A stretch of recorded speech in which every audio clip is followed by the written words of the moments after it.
نحمده ونصلي على رسوله الكريم اما بعد فاعوذ باللہ من الشیطان الرجیم بسم اللہ الرحمن الرحیم۔ الحمدللہ آج ایک مرتبہ پھر ایک اہم مسئلے کے ساتھ آپ کے سامنے حاضری ہوئی ہے۔ وہ مسئلہ یہ کہ بشاور سے محترم الیاس صاحب نے سوال کیا ہے۔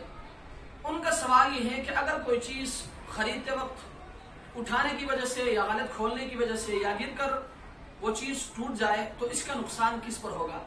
آیا خریدار پر ہوگا یا دکان والے کے اوپر؟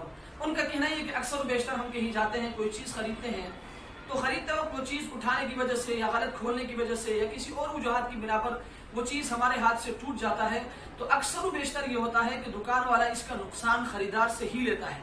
ازروی شریعت آپ یہ بتائیں کہ اس کا نقصان کس پر ہوگا؟ آیا خریدار پر یا دکان والے پر؟ تو مسئلہ یہ کہ اگر قیمت معلوم ہے اور خریدار اس قیمت پر راضی بھی ہے، پھر وہ چیز اٹھانے کی وجہ سے یا غلط کھولنے کی وجہ سے یا کسی اور وجہ سے وہ چیز گر جائے اور ٹوٹ جائے تو اس کا نقصان خریدار کے اوپر ہوگا۔ لیکن اگر قیمت معلوم نہیں تھا یا قیمت معلوم تھا لیکن اس قیمت پر وہ خریدار راضی نہیں تھا یا وہ دیکھنے کی اجازت لے کر اس چیز کو اٹھایا تھا، اس کے بعد اٹھانے کی وجہ سے یا غلط کھولنے کی وجہ سے یا کسی اور وجہ سے وہ چیز ٹوٹ جائے تو اس کا نقصان اس صورت میں دکان والے کے اوپر ہوگا۔ اللہ تبارک و تعالی ہمیں اس مسئلے کو سمجھنے کی توفیق عطا فرمائے۔ وآخر دعوانا ان الحمدللہ رب العالمین۔